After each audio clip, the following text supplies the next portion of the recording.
Hello guys, my name is Akshit Negi and welcome to all these audio clips. So in these set of audio clips, I'm going to brief you about the world of stock market and my knowledge which I have uh, gathered over the past 8 to 9 months.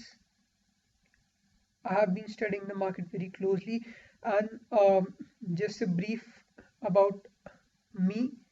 I am a student of Shri Ram College of Commerce, Delhi University, and I am also doing chartered accountancy, and I am also planning to do CFA, that is Chartered Financial Analysis, Analyst, and Financial Risk Management, that is FRM, and I'm also going to take some degrees in the field of hedge and alternate investments, that is Chartered Alternate Investment Analyst and all that.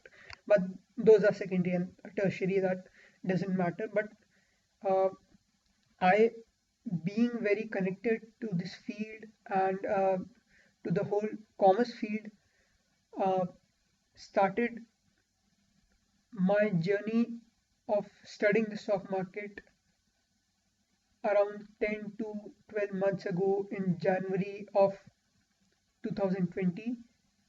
For those of you who are listening to me later. So, without any further ado, I'm going to get started and I'm not going to waste your much time because these clips are around an hour or so, I guess. So, you'll just have to listen them all one by one, bit by bit, and if possible, I'll suggest you can keep copy and pen with yourself and you can just take down some notes if you think that they are necessary or if you require them. And in some of the clips, there's some audio disturbance, and I hope you understand that I'm not a professional, so I don't carry mics and all stuff around. So it is quite possible that you may get some disturbance in the audio, but I hope you will not be disappointed by that audio disturbance because I think that I am quite audible when I was listening to the clips. I think I am quite audible. So uh, I hope you'll bear with me for that purpose. And also, I wanted to mention one thing. All the clips are made from investment point of view only, and uh, I am not a trader and I don't know anything much about trading. So, if you are here for trading, then I won't be able to help you much. And one more thing, uh, I have named many stocks and mutual fund, etc., etc. in particular over these few clips, and these are for only educational purposes, and there is a disclosure that I don't have any investment in the stocks I named, and I am not supporting that you go and buy without your own discretion. I'm just letting you get started how to uh, what all the basics are. I'm going to give you clarity over that, and I also explain a bit of tax in it as being a chartered accountant, pursuing chartered accountant. I think tax is also main uh, key point which might bother you a lot. So I hope you will enjoy it,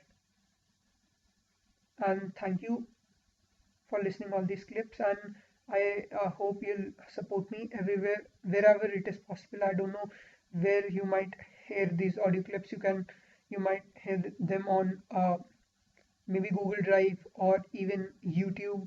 I don't think YouTube or something, or even Spotify or any podcast platform. And later on, I'm planning, not now but later on in the future, I think I might plan to bring people and have a podcast with them on trading and other things also, not only stock market but also regarding tax litigation and all the other fields of commerce. So if you are a are a student studying commerce and you are interested in any of the rest of the fields like litigation, etc., etc., so You can stay tuned and I hope you'll enjoy. So, bye and thank you. देखो, जो stock market है उसमें दो अलग अलग fields है, एक है डेट मार्केट और एक है स्टॉक मार्केट। डेट मार्केट और मनी मार्केट, उसमें क्या होता है, उधार उधार वाले काम होते हैं, उधार का काम होता है। और लोन और यही सब इंस्ट्रूमेंट्स में डील होती है कि कमर्शियल पेपर्स या बॉन्ड्स वगैरह बेच दिए, डिबेंचर्स वगैरह बेच दिए। तो यहाँ पे तुम्हें कंपनी की ओनरशिप नहीं मिलती, बट जो स्टॉक मार्केट होता है उसमें तुम्हें ओनरशिप मिल जाती है। तो मैं इसको इक्विटी बोलते हैं, इक्विटी मतलब ओनरशिप ऑफ अ कंपनी। अब एक कंपनी की ओनरशिप होती है। कंपनी तीन टाइप्स की होती है, मतलब बेस्ड ऑन देयर उनकी कैपिटल कितनी है, कैपिटल मतलब जितना इनिशियल पैसा वहाँ पे लगा हुआ है। सो तीन टाइप में डिस्ट्रीब्यूटेड है, एक होती है लार्ज कैप, एक होती है मिड कैप, एक होती है स्मॉल कैप। लार्ज कैप मतलब जो इंडिया की इंडिया की टॉप सबसे बड़ी कंपनी है, मतलब जिसके सबसे ज़्यादा कैपिटल है, जिसके पास सबसे ज़्यादा पैसा है, उस कंपनी से लेकर 100th सबसे बड़ी कंपनी, इनको बोलते हैं लार्ज कैप। मतलब इंडिया की ऊपर की 100 कंपनी है जिनके पास सबसे ज़्यादा पैसा है, उनको बोलते हैं लार्ज कैप। फिर सेकेंड आता है मिड कैप, मतलब 101 कंपनी से 250 कंपनी तक, ये होती है मिड कैप। मतलब ये 150 कंपनी जिनके पास सबसे ज़्यादा पैसा है, बिल मतलब 100 कंपनी के बाद। और फिर 2050 सॉरी 250 के नीचे जितनी भी कंपनी आती है उनको स्मॉल कैप बोलते हैं। तो जैसे फॉर एग्जांपल रिलायंस आईटीसी है, एचयूएल है, उसके बाद हीरो मोटोकॉप है, हिंदाल्को है, महिंद्रा एंड महिंद्रा है, उसके बाद टीसीएस है, टाटा स्टील है, और भी काफ़ी सारी कंपनीज हैं। फॉर एग्जांपल एक्सिस बैंक है, आईसीआईसीआई बैंक है, एचडीएफसी है, एचडीएफसी लाइफ है, एचडीएफसी बैंक है, एचडीएफसी जनरल इंश्योरेंस है, एसबीआई है, एसबीआई कार्ड्स है। ये सारी कंपनीज जो है, ये सारी कंपनीज लार्ज कैप कंपनीज हैं। तो अब large cap companies, mid cap companies और स्मॉल कैप कंपनीज तुम समझ गए कि तीन टाइप की कंपनी है। अब तीन टाइप की कंपनी के बाद इक्विटी में पैसे डालने के तरीके तीन हैं। एक होता है इंडेक्स फंड, दूसरा होता है डायरेक्ट इक्विटी और तीसरा होता है म्यूचुअल फंड। मैं पहले डायरेक्ट इक्विटी बताता हूँ। डायरेक्ट इक्विटी मतलब मैंने जाकर रिलायंस के एक शेयर खरीद लिया या दो शेयर खरीद लिया, फॉर एग्जाम्पल कितने भी शेयर खरीद लिए। रिलायंस सिर्फ एक एग्जाम्पल है, सिर्फ एजुकेशनल पर्पज के लिए, तो मतलब ऐसे मत खरीद लेना कुछ भी बिना देखे। तो रिलायंस फॉर एग्जांपल मैं बोल रहा हूँ कि मैंने एक शेयर खरीद लिया, तो वो डायरेक्ट इक्विटी में इन्वेस्ट किया। या मैंने हीरो मोटोकॉप का एक शेयर खरीद लिया, हिंदाल्को का एक स्टॉक खरीद लिया, एक भारतीय एयरटेल का खरीद लिया, भारतीय इंफ्राटेल का खरीद लिया, जी एंटरटेनमेंट का खरीद लिया, या आईटीसी का खरीद लिया। तो ये सब मेरे डायरेक्ट इक्विटी है। पर डायरेक्ट इक्विटी के अलावा दो और फॉर्म्स हैं, एक है इंडेक्स फंड्स और दूसरा है म्यूचुअल फंड्स। तो इंडेक्स फंड्स में क्या आता है, इंडेक्स फंड में मतलब जैसे मैंने तुम्हें बताया था, ऊपर की टॉप कंपनीज है 100, उनको बोलते हैं लार्ज कैप कंपनीज। अब इन 100 में से जो ऊपर की टॉप 50, मतलब इंडिया की टॉप 50 बड़ी कंपनियां, इनका इनको एक साथ ले लिया, और इन सब का एक पर्टिकुलर वेटेज में स्टॉक, जैसे फॉर एग्जांपल रिलायंस का 10%, आईटीसी का 2%, किसी और कंपनी का 3%, ऐसा करके एक पूरा सेट कर दिया। एक पूरा एक बार सेट करके रख दिया कि अब यही रहेगा जब तक कोई कंपनी इन 50 कंपनी में से ऊपर नीचे नहीं हो जाती। फॉर एग्जाम्पल 50th कंपनी नीचे चले गई और 51st कंपनी ऊपर आ गई, तो इंडेक्स मतलब एक बंच बना दिया ऊपर की 50 कंपनी का, उसको बोलते हैं निफ्टी। निफ्टी 50 मतलब इंडिया की टॉप 50 कंपनीज को एक बंच बना दिया, और उसको एक पर्टिकुलर रेट बता दिया कि फॉर एग्जांपल जैसे मार्केट तुम सुनते होंगे 13,000 चले गया, 14,000, 12,000, 12,500 पॉइंट्स। इसका मतलब है कि एक जब ये इंडेक्स शुरू हुए थे, 100 से 100 से शुरू हुए होंगे, 100 रुपीज़ में, तब आप ये सारी कंपनीज खरीद सकते थे, अगर टॉप 50 कंपनी। आज अगर आपको सारी कंपनियां खरीदनी है तो वो 13,000 में मिल रही है। मतलब ऐसा नहीं है कि अगर आपको 50 की 50 कंपनी खरीदनी है तो आपको 13,000 रुपये देने पड़ेंगे।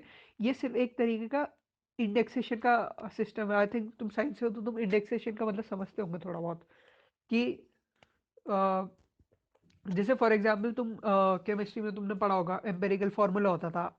आई डोंट थिंक मैंने 10th में पढ़ा था कि क्या सीन है उसका। तो उसमें तुम देखते थे ना कि कंपाउंड्स को मिलाते थे, एलिमेंट्स को मिलाते थे अलग अलग रेशोज में। वैसे ही अलग अलग रेशोज में इन सब कंपनीज को मिला दिया और ज्वाइन कर दिया, और उसको एक यूनिट में बेचने लग गए। जैसे फॉर एग्जांपल 130 रुपीज़ का एक यूनिट बेच रहे हो, उसमें तुम्हारी 50 की 50 कंपनियों में पैसे इन्वेस्टेड है। अब ऐसे बहुत सारे इंडेक्स है, जैसे एक निफ्टी 50 है जो मैं 50 वाला नाम बोल रहा था, और एक सेंसेक्स है, सेंसेक्स है, निफ्टी है, और भी काफ़ी सारे हैं। निफ्टी 50 है, निफ्टी टॉप 100 है, निफ्टी 200 है, निफ्टी 200 में टॉप 200 कंपनीज है, निफ्टी 100 में टॉप 100 कंपनीज है, एक है निफ्टी नेक्स्ट 50। निफ्टी नेक्स्ट 50 मतलब 50 कंपनी जो शुरू की है वो नहीं, 51st कंपनी से 100th कंपनी तक उसमें इन्वेस्ट करते हैं। तो ये हो गया तुम्हारे इंडेक्स फंड्स। अब इंडेक्स फंड्स का क्या फ़ायदा है कि ये डिपेंड होता है तुम्हारे कंट्री की ग्रोथ पे। अगर तुम्हारे कंट्री ग्रो करेगी तो इसका मतलब ये कंपनीज भी ग्रो करेगी, क्योंकि जो कंट्री ग्रो करेगी वो इन कंपनीज की वजह से ही ग्रो करेगी। क्योंकि अब तुम ही सोचो कि अगर रिलायंस ग्रो करेगी तो इसका मतलब देश भी ग्रो कर रहा है, टाटा ग्रो कर रहा है तो इसका मतलब देश भी ग्रो कर रहा है। तो अगर तुम अपनी देश की कंजम्पशन स्टोरी, इंडिया की कंजम्पशन स्टोरी या इंडिया पे भरोसा करते हो कि आने वाले टाइम में इंडिया बढ़ेगा, और आई थिंक बढ़ेगा ही, एज लॉन्ग एज कुछ बहुत ही बुरा नहीं हो जाता। जैसे अभी मतलब कोरोना वायरस तो फिर भी इतना कोई सीन नहीं था, बट अगर कोई वॉर नहीं हो जाती है, न्यूक्लियर वॉर नहीं हो जाती है, ऐसा कुछ सीन नहीं हो जाता बहुत खराब, या अचानक कुछ बहुत ही बुरा नहीं हो जाता, तो तब तक I don't think India is going to stop growing. तो अगर तुम्हें लगता है कि इंडिया ग्रो करेगी, तो फिर index fund is a way to invest in India's growth story. ठीक है, ये हो गया तुम्हारे इंडेक्स फंड्स। तो I explain you index fund और डायरेक्ट इक्विटी। अब मैं इसके बाद समझाऊंगा तुम्हें म्यूचुअल फंड्स। सो नेक्स्ट हम आ जाते हैं म्यूचुअल फंड्स पे। अब म्यूचुअल फंड्स बेसिकली, पहले मैं तुम्हें बता देता हूँ म्यूचुअल फंड्स होते क्या है। म्यूचुअल फंड मतलब, फॉर एग्जाम्पल, मैंने जैसे तुमसे बोला कि तुम सुबह से शाम तक, सॉरी सुबह से शाम तक नहीं, वो तो ट्रेडिंग हो जाएगी, कि तुम कंपनीज को ऐसे एनालाइज नहीं कर सकते, तुम्हारे पास इतना टाइम नहीं है। टाइम छोड़ो, तुम्हें पहले बात तो नॉलेज नहीं है, करना नहीं आता, ये सब एक्सपीरियंस नहीं है सब करने का, और तुम्हारे पास टाइम भी नहीं है कि तुम एक कंपनी को एनालाइज करो, उसकी रिपोर्ट्स वगैरह देखो, और ये सब देखो कि उसने कहाँ पे क्या किया हुआ है, और पूरी उसकी हिस्ट्री वगैरह सब ढूंढ के निकाल दो। सो अगर तुम्हारे पास ये टाइम नहीं है तो तुम क्या कर सकते हो, तुम्हारे जैसे और भी लोग होंगे, फॉर एग्जाम्पल मैं हूँ, तुम हो, हम सबको कुछ नहीं आता। फॉर एग्जाम्पल हम 100 लोग हैं, हम सब लोगों को कुछ नहीं आता, हम 100 लोगों ने बोला एक एक हज़ार रुपये हम मिला लेते हैं, 1 लाख रुपए, और वो 1 लाख रुपए हम एक ऐसे बंदे को दे देते हैं जो पूरे इस सब के बारे में जानता है, जिसका काम ये सब है, जिसको एक्सपीरियंस है इस सब में, जिसको ये सब करने में मतलब ये सब करने का एक्सपीरियंस है और ये सब आता है। हमने बोला कि 1 लाख रुपए ले ले भाई, और तू हमारे लिए इन्वेस्ट कर दे। अब वो हमारे 1 लाख रुपए को इन्वेस्ट करेगा। अब वो 1 लाख रुपए जब इन्वेस्ट करेगा तो उसको अच्छा रिटर्न मिलेगा, क्योंकि उसके पास नॉलेज है, एक्सपीरियंस है, उसको पता है कि क्या करना है। हम तो ऐसे भी कहीं पे भी पैसे डाल देंगे, अगर हम ऐसे ही कहीं भी पैसे डाल देंगे तो हो सकता है कि डूब जाए, कुछ भी हो जाए, रिस्क है। बट उसके लिए रिस्क कम होगा, क्योंकि उसको पता है कि वो क्या कर रहा है। सो समझ रहे हो कि उसको ये पता है कि क्या हो रहा है। तो जब हम उसको 1 लाख रुपए देंगे, तो हो सकता है वो 1 लाख का 5 साल बाद 2 लाख रुपए कर दे, 6 साल बाद। ठीक है, 12% के हिसाब से, अगर 12% के हिसाब से ग्रो हो रहा है हमारा पैसा, हर साल रिटर्न दे रहा है हमें 12% का, तो लगभग 6 साल में डबल हो जाएंगे पैसे, 1 लाख रुपए के 2 लाख रुपए हो जाएंगे। अब वो जब 2 लाख रुपए होंगे, तो हम 2 लाख रुपए में से 10-20 हज़ार रुपये उसको दे देंगे। मतलब उसका कुछ अपना कमीशन हो जाएगा, 1%, 2%, 3%, जो भी वो लेते हैं। वैसे 1% से 1.5% के बीच में वेरी करता है इन टूडेज मार्केट। तो इसका मतलब है कि हम उसको आउटसोर्स कर रहे हैं कि तो हमारे बिहाफ पे इन्वेस्ट कर।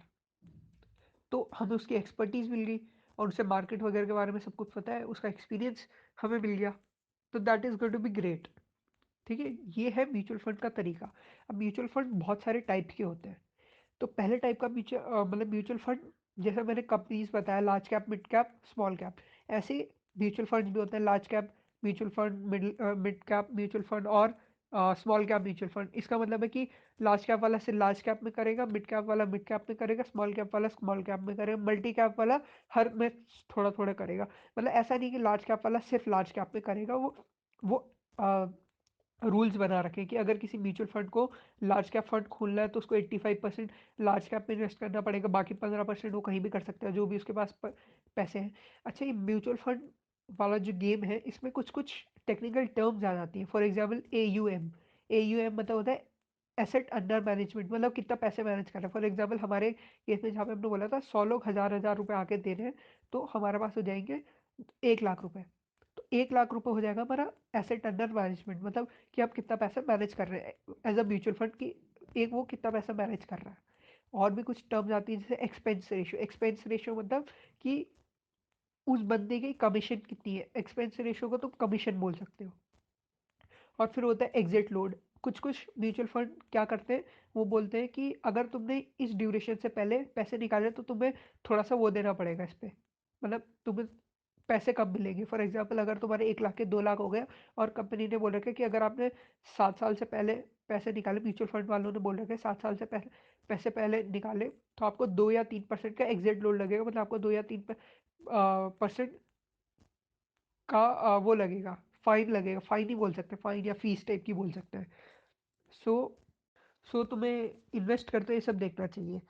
और क्या है, और है म्यूचुअल फंड, जैसे मैंने बता दी साइज के हिसाब से कि कौन सी कंपनीज वो इन्वेस्ट कर रहे हैं। अब म्यूचुअल फंड भी दो होते हैं, म्यूचुअल फंड में भी डेट और इक्विटी होता है।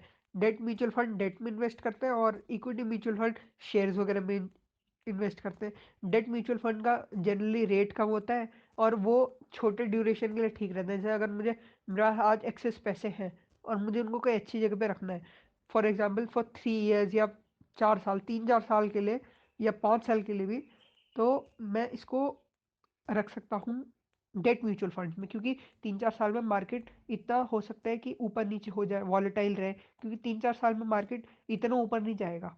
मार्केट जो जाता है वो 10-20 साल में ऊपर जाता है with a steady growth rate. तो आई वाज टेलिंग यू कि टैक्स का क्या सीन है। सो टैक्स होता है दो टाइप के, एक होता है शॉर्ट टर्म कैपिटल गेन और एक होता है long term capital gain. Short term capital gain होता है 1 साल के अंदर और लॉन्ग टर्म होता है 1 साल के बाद। तो जब तुम हाँ, जब तुम इन्वेस्ट करते हो शेयर्स में, तो शेयर्स में फॉर एग्जांपल तुमने रिलायंस का शेयर खरीदा 1800 का और बेच दिया उसे फॉर एग्जांपल 2500 रुपये का, 2500 का, तो 700 रुपये का तुम्हारा ये बन गया।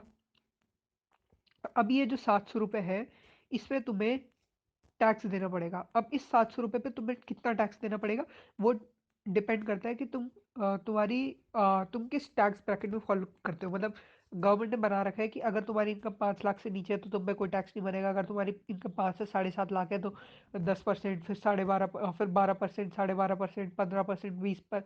और अगर तुम्हारी इनकम 15 लाख से ऊपर है तो तुम्हें 30% फ्लैट टैक्स रेट है। 15 के ऊपर फिर चाहे तुम्हारी 30 है या 50 है या 1 करोड़ है, तो तुम्हें 30% टैक्स लगेगा, इनकम टैक्स।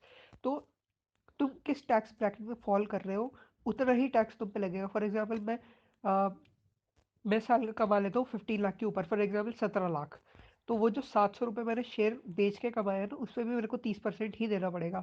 तो 700 का 30% इज गोइंग टू बी 210, मतलब 210 रुपीज़। तो ये हो जाएगा तुम्हारे 490 रुपीज़ ही बचेंगे सिर्फ उसमें से। ठीक है, आई होप इतना तो समझ गए। फिर आता है long term capital gain. Long term capital, ये मैं तुम्हें सिर्फ अभी शेयर्स का बता रहा हूँ। म्यूचुअल फंड्स का अलग होता है और डेट फंड्स का अलग होता है, डेट म्यूचुअल फंड्स का अलग होता है। सो बेसिकली जब लॉन्ग टर्म की बात आ जाती है 1 साल के ऊपर, तो गवर्नमेंट ने बोल रखा है कि 10% फ्लैट फ्लैट लगेगा तुम पे टैक्स रेट। फिर चाहे तुम किसी भी टैक्स ब्रैकेट में फॉल करते हो, 10% के रेट पे तुम्हें पैसे देने टैक्स देना पड़ेगा। फॉर एग्जाम्पल मेरी इनकम है 17 लाख, मैंने आज इन्वेस्ट किया रिलायंस में 1800 का और 5 साल बाद मैंने 5,000 रुपये में बेच दिया। तो वो जो मेरा 3200 रुपीज़ का वो होगा, 3200 रुपीज़ का गेन होगा, उसमें मेरे को 10% 320 रुपीज़ देना पड़ेगा, तो मेरे पास 2880 रुपीज़ ही बचेंगे। ठीक है, तो ये हो गया शेयर पे कैसे टैक्स लगता है। Now I will tell you कि म्यूचुअल फंड्स पे, इक्विटी म्यूचुअल फंड्स पे कैसे टैक्स लगता है। इक्विटी म्यूचुअल फंड्स पे बोल रखा है कि अगर तो तुम 1 साल के अंदर अंदर बेचते हो तो उतना ही लगेगा, और 1 साल के ऊपर बेचते हो तो 15% का टैक्स है। आई थिंक 10 या 15 से बीच में ही है कुछ, आई एम नॉट श्योर, या तो 10 है या तो 15 ऐसे कुछ है, बट उसके ऊपर फिर फ्लैट कर दिया है। ठीक है, तो म्यूचुअल फंड में तो ऐसे ही है, मतलब सिमिलर सा ही है, शेयर जैसे ही है। आई थिंक 15% है। फिर आ जाता है कि तुम्हारा डेट फंड में कैसे टैक्स लगता है। डेट फंड में तुम्हारा टैक्स लगता है अगर तुमने 3 साल के अंदर अंदर बेच दिया डेट फंड, तो तुम्हें शॉर्ट टर्म कैपिटल गेन लगेगा और तुम्हें अपने उसके हिसाब से देना पड़ेगा, टैक्स ब्रैकेट के हिसाब से। पर अगर तुमने 3 साल के बाद बेचा तो तुम्हें सिर्फ 20% का टैक्स देना है। तो तुम्हें फ्लैट 20%, फॉर एग्जाम्पल 17 लाख की मेरी इनकम है साल की, और मैंने 3 साल से ज़्यादा एक फॉर एग्जाम्पल एक डेट फंड में इन्वेस्ट कर दिया मैंने 5 साल के लिए, तो 5 साल में मेरे को फिर 20% ही देना पड़ेगा। अगर मैंने 2 साल में निकाल लिए पैसे तो मेरे को फिर अपने टैक्स ब्रैकेट के हिसाब से देना पड़ेगा, which is 30% in my case. तो सबका अलग अलग हो सकता है, जिसकी जितनी इनकम है उसके हिसाब से। और फिर और भी काफ़ी सारे टाइप के फंड आते हैं, टैक्स सेविंग करने के लिए अलग फंड होते हैं जिसमें टैक्स कम लगता है तुम्हें, आर्बिट्राज फंड होते हैं, और भी काफ़ी सारी चीज़ें होती हैं। तो तुम्हें उसमें जाने की तो अभी ज़रूरत नहीं, हो तो तुम एक बार धीरे धीरे मार्केट में आओगे तो तुम्हें समझ में आ जाएगा पूरा ज़ीरो से कि क्या सीन है। अभी तो सिर्फ मैं ओवरव्यू देने की कोशिश कर रहा हूँ। और फिर और भी थोड़ी बहुत टेढ़ी मेढ़ी टाइप के म्यूचुअल फंड्स होते हैं, जैसे टैक्स सेविंग म्यूचुअल फंड, वो सब जानने की तुम्हें अभी ज़रूरत नहीं है, क्योंकि वो थोड़ा फिर एडवांस लेवल हो जाएगा, और आई डोंट थिंक अभी तुम टैक्स पे भी कर रहे हो तो तुम्हें इतना कुछ वो है। बट मैं एक बार तुम्हें फिर भी टैक्स का समझा देता हूँ कि इस पे क्या सीन होगा, इफ़ यू आर इंटरेस्टेड। तो नेक्स्ट क्लिप मैं यही बताता हूँ टैक्स क्या सीन है। और फिर हम आ जाते हैं सबसे जो फेमस कह सकते हैं या इनफेमस कह सकते हैं एसेट क्लास है, विच इज़ गोल्ड। तो गोल्ड बहुत ही डिबेटेबल टॉपिक है कि इन्वेस्ट करना चाहिए नहीं करना चाहिए, कितना करना चाहिए, but I am going to give you an overview. तो गोल्ड का बेसिकली पर्पस क्या है? गोल्ड का पर्पस वेल्थ क्रिएशन नहीं है। तुम ऐसा नहीं बोल सकते कि आज मैं अगर गोल्ड खरीद रहा हूँ तो आने वाले टाइम में इसका प्राइस बढ़ जाएगा और मैं इससे बहुत अमीर बनने वाला हूँ। नहीं, वो नहीं होने वाला है। हो सकता है तुम्हें अच्छा खासा रिटर्न मिल जाए, बट बहुत ज़्यादा पैसे तुम्हें नहीं मिलेंगे, 8-9% का रिटर्न मिल जाएगा, which is very very very good. But वो स्टॉक मार्केट जितना रिटर्न तुम्हें नहीं मिल पाएगा, 12-14% का, 12%, 13%, 14%, इतना return I don't think you should invest, you should expect, sorry. अब गोल्ड इतना फेमस है क्यों? तो एक मार्केट में एक ऐसा देखा गया है, कोरिलेशन देखा गया है, that when markets go down gold goes up. क्योंकि लोग क्या करते हैं, जब मार्केट नीचे गिरने लग जाता है तो लोग डर जाते हैं और लोग अपना पैसा निकाल देते हैं मार्केट से। जो बेवकूफ़ लोग होते हैं जिनको ये समझ में नहीं आता कि आज नहीं तो कल मार्केट वापस ऊपर जाएगा, तो वो डर में अपना पैसा निकाल लेते हैं और वो पैसा वो गोल्ड में डाल देते हैं, क्योंकि उनको लगता है गोल्ड एक कम रिस्की इन्वेस्टमेंट होगी, और उसकी वजह से गोल्ड की सप्लाई उतनी रहती है, डिमांड बढ़ जाती है, और जब डिमांड बढ़ जाती है तो उसके प्राइसेस भी बढ़ जाते हैं। जब डिमांड बढ़ रही है, सप्लाई कांस्टेंट है, तो उसके प्राइसेस बढ़ जाते हैं ऑब्वियसली। वो I think you understand how it works the mechanism. तो गोल्ड इसीलिए धीरे धीरे बहुत बहुत ज़्यादा जंप मार जाता है। अब मैं तुम्हें एक फिगर शेयर करता हूँ तुम्हारे साथ। 2001 या 2002 में gold was around 4400 rupees for 10 grams, 1 तोले का। और 2019 में इट वॉज अराउंड 30,000, +- 2000, ठीक है। तो वो 4400 से 30,000 में पहुंचा, और इसको बोलेंगे हम 12% का रिटर्न मिला है रफली, ठीक है, 20 साल में। 20 साल मान लेते हैं, तो रफली 12% का, 12 से 13% का, 12% का टू बी प्रिसाइज, 12.2। तो और अगर हम 2000 मतलब ईयर 2000 से ईयर 2020 तक का रिटर्न देखें, तो गोल्ड ने 13.62% का रिटर्न दिया है। इसका मतलब 1 साल में गोल्ड का जो रिटर्न है वो लगभग 1.4 मतलब 1.5% से बढ़ा है। अभी 1.5% से सिर्फ इसलिए बढ़ा है क्योंकि अभी जब कोरोना वायरस पैंडेमिक की वजह से मार्केट्स डाउन हुए, तब गोल्ड बहुत ही बुरी तरीके से जंप मारा, मतलब बहुत ही सडनली जंप हो गया। उसकी वजह से 1 साल में इसने लगभग 60% का रिटर्न दिया है गोल्ड ने। तो अगर गोल्ड 1 साल में 60% का रिटर्न देता है तो ओवरऑल उसकी जो एवरेज रिटर्न है पिछले 20 साल का वो बढ़ जाता है 12% से लगभग 13.7% हो गया रफली, 13.6% वट एवर। तो gold is gold is a method to invest और मतलब ये अपना पैसा सेव करने का है कि फॉर एग्जांपल अगर तुम्हारा स्टॉक मार्केट में थोड़ा सा नुकसान हो रहा है तुम्हारी इन्वेस्टमेंट्स में, तो तुम गोल्ड में इन्वेस्ट करके मतलब इक्वली गोल्ड से प्रॉफिट भी कमा सकते हो। इसको बोलते हैं एसेट एलोकेशन। ये भी मैं बाद में बताऊंगा इसी थोड़ी देर बाद में। तो ये हो गया गोल्ड का। अब मैं रियल एस्टेट का भी पहले मैं ये बताता हूँ। तो गोल्ड में इन्वेस्ट करने के तीन चार तरीके हैं। First of all the first way is, gold में तुम कैसे इन्वेस्ट कर सकते हो। गोल्ड में इन्वेस्ट करने के तीन तरीके हैं। पहले तो तुम जाके फिजिकल गोल्ड खरीद लो। अगर तुम फिजिकल गोल्ड खरीदोगे तो उसमें बहुत सारा मतलब मारामारी है। तुम्हें जाके ज्वेलर के पास जाना पड़ेगा, ज्वेलर से गोल्ड खरीदोगे, वो मेकिंग चार्जेस लगाएगा, हॉलमार्क चार्जेस लगाएगा, बीएसओ चार्जेस लगाएगा, जीएसटी लगेगा, और बहुत मगजमारी है उसमें। और फिर तुम्हें लॉकर रखना पड़ेगा उसको रखने के लिए, क्योंकि घर में रखना सेफ्टी है। फिर एक और तरीका आता है, वो होता है गोल्ड ईटीएफ। गोल्ड ईटीएफ का मतलब क्या है कि म्यूचुअल फंड, एक म्यूचुअल फंड वालों को तुमने पैसे दिए, वो तुम्हारे बिहाफ पे गोल्ड रख रहे हैं, खरीद रहे हैं। फॉर एग्जाम्पल, हम 100 लोगों ने बोला कि हमें गोल्ड में इन्वेस्ट करना है। हमने एक बंदे को पकड़ा, हमने बोला भाई तू हमारे बिहाफ पे पूरा गोल्ड खरीद ले और हम सब तेरे को पैसे दे रहे हैं। तो उसने, जिसके पास ये सब है, जो अपने गोडाउन में गोल्ड रखवा सकता है। फॉर एग्जाम्पल एक बहुत बड़ी कंपनी है, example H D F C के पास एक गोडाउन होगा जहाँ पे वो खूब सारा गोल्ड रख सकता है, आई थिंक होगा। तो हमने एच डी एफ सी को बोल दिया कि तुम हमसे पैसे ले लो। तुम 100 लोगों से, फॉर एग्जाम्पल 1 लाख लोगों से पैसे ले लो, सबसे 1000 1000 रुपये ले लो। हमने लगभग 10 करोड़ रुपए रेस कर दिए, 10 करोड़ रुपए का गोल्ड। अब वो रख सकता है अपने उसमें, एच डी एफ सी अपने पास रख सकता है। इसको बोलते हैं गोल्ड ईटीएफ। ये सब म्यूचुअल फंड्स का अपना अलग अलग चलता है। और तुम एक गोल्ड ईटीएफ का यूनिट 43 रुपीज से खरीद सकते हो, 43 44, मतलब 1 मिलीग्राम खरीद सकते हो तुम गोल्ड का। तो तुम अगर मार्केट पे जाओगे तो तुम्हें 10 मिलीग्राम खरीदना ही खरीदना पड़ेगा। उससे नीचे 10 ग्राम तुम्हें खरीदना ही खरीदना पड़ेगा। उससे नीचे का तुम नहीं खरीद सकते। तो ये हो गया सेकेंड वे।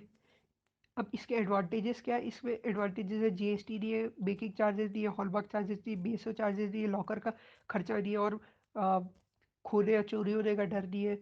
और गोल्ड का जो तुम्हें रिटर्न मिलता है वो मिल ही रहा है। अगर आज तुमने 43,000 फॉर 10 ग्राम्स खरीदा, तो अगर कल को 55,000 पर 10 ग्राम्स होता है तो उसी रेट पे बेच सकते हो, उसमें कोई इशू नहीं है। फिर एक और थर्ड तरीका आता है, उसको बोलते हैं sovereign gold bonds. Sovereign gold bonds क्या है। ये है एक वे जिसमें आरबीआई ने बोला कि देखो भाई, तुम गोल्ड घर पे खरीद रहे हो, उसकी वजह से हमारी रुपये की वैल्यू डिप्रिशिएट हो रही है। हमें रुपये की वैल्यू डिप्रिशिएट हो रही है, और हमारा जो इम्पोर्ट बिल है उस पर हमें खर्चा पड़ रहा है, क्योंकि गोल्ड इंडिया में प्रोड्यूस नहीं होता, मतलब गोल्ड इंडिया में नहीं आता। इंडिया ज्वेलरी बनाती है। Gold, India the second biggest importer of gold all over the world. मतलब हम सबसे ज़्यादा क्रूड ऑयल के बाद यही इम्पोर्ट करते हैं। I think first crude oil लिए वॉट एवर। तो हम सबसे ज़्यादा गोल्ड इंपोर्ट करते हैं, क्योंकि हमारे यहाँ खुद गोल्ड नहीं मिलता। तो हम गोल्ड इंपोर्ट करते हैं बाहर से। जब हम गोल्ड इंपोर्ट करते हैं उसकी वजह से बहुत सारे, मतलब ऑन अ मैक्रो लेवल बहुत सारी दिक्कतें होती है। जैसे हमारा इंपोर्ट बिल बढ़ जाता है, रुपये की वैल्यू डिप्रिशिएट हो जाती है। वो सब मैं आई डोंट थिंक अभी जानना चाहिए। वो सब तो तुम खुद अपना रिसर्च कर सकते हो। तो गोल्ड इसीलिए गवर्नमेंट ने बोला कि यार तुम ऐसे गोल्ड मत रखो, तुम एक काम करो, तुम डिजिटल फॉर्म में, या तुम गोल्ड तुम गोल्ड का वो रख लो, कि तुम एक प्रूफ रख लो कि तुम्हारे पास, तुमने हमसे गोल्ड खरीदा है गवर्नमेंट से। तो गवर्नमेंट ने, आरबीआई ने बोला कि हम तुम्हें एक पेपर पे लिख के दे देते हैं कि हाँ तुमने हमसे गोल्ड खरीदा है। गोल्ड हम अपने पास ही रखेंगे, हम तुम्हें सिर्फ प्रूफ दे रहे हैं कि तुम्हारे पास गोल्ड है। तुम्हें जब भी गोल्ड चाहिए हमें बोलो, हम तुम्हें आके पैसे हम तुमसे आके वो पेपर लेंगे, और तुम्हें इक्वली जितने अमाउंट का वो पेपर होगा उतने को गोल्ड दे देंगे। इसको बोलते हैं एसजीबी, सॉवरेन गोल्ड बॉन्ड्स। ये एक तरीके का सिक्योरिटी है, ये एक तरह का पेपर होता है जो आरबीआई तुम्हें देता है, बोलता है कि इसके बदले मतलब गोल्ड का ऑल्टरनेटिव है। अब इसमें फ़ायदे क्या है। इसमें पहले बात तो तुम्हें हर साल 2.5% का इंटरेस्ट पड़ता है। मतलब फॉर एग्जाम्पल, अगर आज मैंने 43,000 का 10 ग्राम गोल्ड खरीदा, तो जो मैंने 10 ग्राम गोल्ड खरीदा, अब मुझे 43,000 पे हर साल 2.5% का इंटरेस्ट मिलेगा। 2.5% का इंटरेस्ट मिलेगा, 2.5% का हर साल। पर सॉवरेन गोल्ड बॉन्ड में एक कैच ये है कि तुम 12 साल तक इसमें से पैसे निकाल नहीं सकते। एक बार अगर तुमने डाल दिया तो तुम्हें फिर 12 साल तक तुम्हें इन पैसों को निकाल नहीं सकते।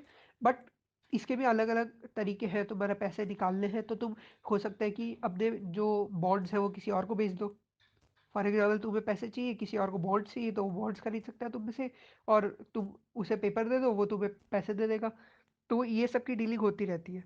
तो इसमें फ़ायदा यही है कि 2.5% का इंटरेस्ट है, गवर्नमेंट का वादा है, और तुम्हें पर इसमें कोई टैक्स वगैरह की एग्जेप्शन नहीं, टैक्स वगैरह सब लगता है इसमें, जो वो तो बाकी सब फॉर्म में भी लगता है गोल्ड की। तो इसमें तुम्हारे जीएसटी भी बच जाएगा, और गोल्ड वोल्ड रखने का भी। तो मतलब ये एक तरीका है ईटीएफ का भी। ईटीएफ से भी थोड़ा सा एडवांटेज है इसमें कि तुम्हें 2.5% का इंटरेस्ट मिलता है। नाउ वील कम टू अपना रियल एस्टेट। देखो रियल एस्टेट के लिए तो मैं ज़्यादा कुछ नहीं बोलूँगा, क्योंकि रियल एस्टेट में बहुत ज़्यादा पैसे चाहिए इन्वेस्ट करने के लिए। बहुत ज़्यादा मतलब तुम्हारे पास अगर 50-60 लाख रुपए है तो भी वो रियल एस्टेट के लिए कम है, क्योंकि रियल एस्टेट में आजकल अगर तुम्हें घर खरीदना है तो 1.2 1.3 CR इतने तुम्हें चाहिए। 80 90 70 मतलब 50 60 में भी हो जाएगा, बट अगर तुम 50 60 के नीचे ढूंढ रहे हो तो I don't think real estate is going to be a good option. और रियल एस्टेट वैसे भी गुड ऑप्शन नहीं है, बिकॉज रियल एस्टेट कैसा है कि रियल एस्टेट 10 12 साल तक एकदम स्लगिश रहता है, मतलब ज़्यादा नहीं बढ़ता, और वो अचानक से बढ़ता है। तो वो फिर मार्केट वायबिलिटी पे आ जाता है, वॉलेट वॉलेट मार्केट की वोलाटिलिटी पे आ जाता है कि तुम्हें कब मार्केट में एग्जिट करना है। और रियल एस्टेट में ये भी चक्कर है कि तुम्हारा रजिस्ट्री के चार्जेस है, और भी बहुत सारे पेपर वर्क है, और भी बहुत सारी चीज़ें हैं जो मैटर करती हैं। और रियल एस्टेट खरीदना कोई आसान बात नहीं है, बहुत सारा कंप्लायंस है, बहुत सारा पेपर वर्क है, और बहुत मेहनत वाला काम है। और लिक्विड भी नहीं है, मतलब तुम रियल एस्टेट बेच नहीं सकते जब तुम चाहो। रियल एस्टेट तभी बेचा जा सकता है, मतलब रियल एस्टेट बेचना बहुत ज़्यादा मुश्किल है। So I don't think real estate is a good option. मतलब for residential purpose it is a good option, but second home third home that is I don't think a good option. चलो वो तो real estate की बात तो अलग है, because उसमें तो चाहिए भी बहुत पैसे। और फिर और भी थोड़ी बहुत टेढ़ी मेढ़ी चीज़ें आ जाती हैं इन्वेस्टमेंट करने की, तो मैं उनके बारे में ज़्यादा तो बात नहीं करूँगा, मैं सिर्फ बता देता हूँ। फॉर एग्जांपल बिटकॉइन है, या और भी तरह के क्रिप्टो करेंसीज हैं, और फॉर एग्जांपल कमोडिटीज़ है जैसे क्रूड ऑयल हो गया, या फ्यूचर्स एंड डेरिवेटिव्स हैं।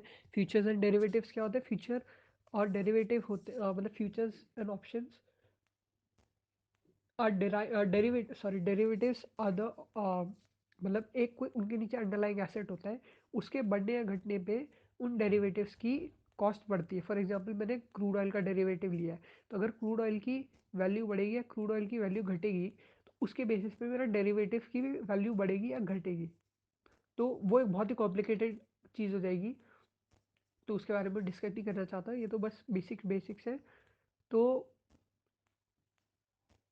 चलो अब let's discuss the most important thing which I think is the most important, और जिसके पीछे लोग मर गए, मिट गए, लोग चिल्लाते चिल्लाते थक गए, पर लोगों ने सुनी नहीं, और पैसे डुबा दिए लोगों ने अपने।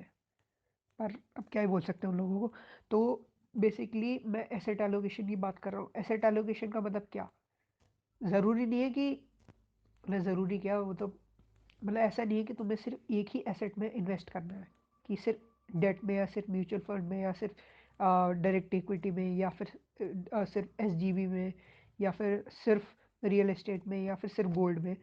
तुम्हें सबका थोड़ा थोड़ा परसेंटेज अपने पोर्टफोलियो में, पोर्टफोलियो मतलब जो तुम्हारा पूरा इन्वेस्टमेंट है उस सब का बंच, उसमें तुम्हें ऐड करके रखना चाहिए, सब कुछ थोड़ा थोड़ा। तो बेसिकली क्या कहा जाता है कि 100 minus your age should be the percent of your portfolio which should be invested in equity। पर मैं 100 माइनस तो नहीं मानता, मैं आई थिंक 90 माइनस जो भी तुम्हारा एज है। फॉर एग्जांपल यू आर 18, तो 90 माइनस 18 कितना हुआ? 72। 72% should be your investment in equity, ठीक है। और जो भी तुम्हारा एज है -10 शुड बी द परसेंटेज, कि तुम डेट पे इन्वेस्ट करो। फॉर एग्जाम्पल आई एम 18, तो मैं 72% इन्वेस्ट करूंगा अपना इक्विटी में, और 18% इन्वेस्ट करूंगा डेट में, और बचा कुछ इन्वेस्ट करूंगा रियल एस्टेट या जो भी, रियल एस्टेट तो नहीं पर in commodities like gold etcetera etcetera. ठीक है। वो सॉरी मैंने गलती से बोल दिया, एज -10 जो भी तुम्हारी एज है उतना परसेंट। ठीक है। For example your age is 20, तो 20% डेट, और 90 - 20 70%, 70% इक्विटी, और 10% तुम्हारा 10% तुम्हारा होना चाहिए गोल्ड में। ठीक है। इसको बोलते हैं एसेट एलोकेशन, कि तुम अपने एसेट्स को एलोकेट कर रहे हो कि ताकि तुम्हें नुकसान ना हो ज़्यादा।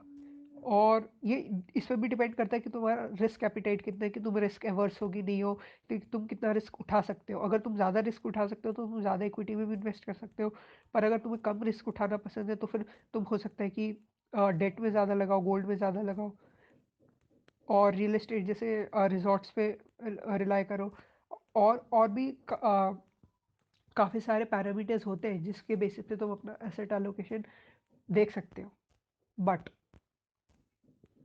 What I am saying is कि 90 minus your age is generally a thumb rule, की इसको तुम फॉलो कर सकते हो कि इक्विटी में इतने इन्वेस्ट करने हैं तुम्हें, और जो भी तुम्हारी एज है उतना परसेंट तुम्हें डेट में इन्वेस्ट करना है, और जो बचा कुचा है 10% वो तुम्हें इन्वेस्ट करना है अपने गोल्ड में।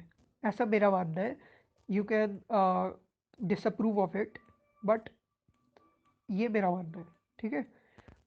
अब इक्विटी में भी, इक्विटी में भी ऐसा नहीं कि 72 का 72% डायरेक्ट स्टॉक्स में लगा दिया।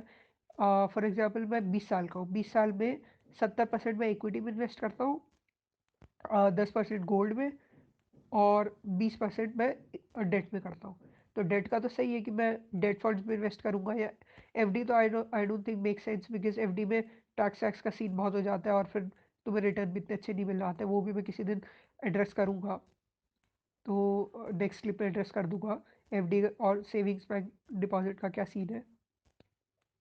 तो ये तो वो सीन हो गया कि डेट को ऐसे करना है, गोल्ड को ऐसे करना है। इक्विटी में मेरा ये मानना है कि 20% तुम्हारा स्मॉल कैप में होना चाहिए, 30% तुम्हारा मिड कैप में होना चाहिए, होना नहीं चाहिए, मतलब हो सकता है, ऐसा मेरा मानना है कि मैं ऐसा रखता हूँ। मतलब according to my asset allocation 20% small cap में, 30% मिड कैप में, और 50% लार्ज कैप में। और ये है मेरी स्ट्रैटेजी। तो जो मिड कैप और स्मॉल कैप है उसमें मैं म्यूचुअल फंड करता हूँ, म्यूचुअल फंड में भी मैं एसआईपी करता हूँ।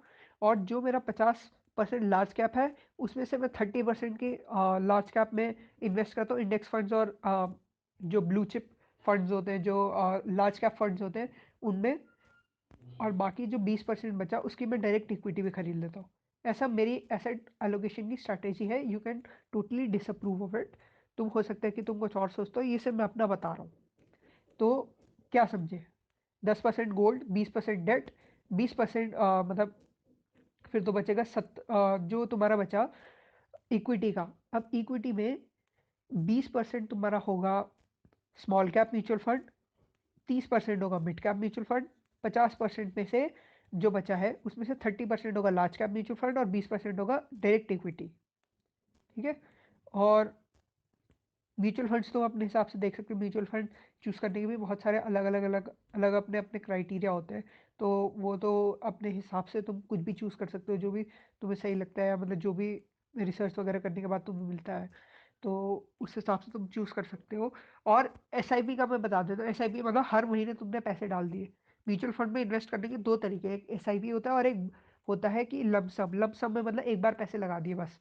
एसआईपी में क्या होता है कि हर महीने पैसे डालने पड़ते हैं, थोड़े थोड़े थोड़े, आरडी जैसे जैसे रिकरिंग डिपॉजिट में हर महीने पेमेंट करनी पड़ती है ना, वैसे ही म्यूचुअल फंड में।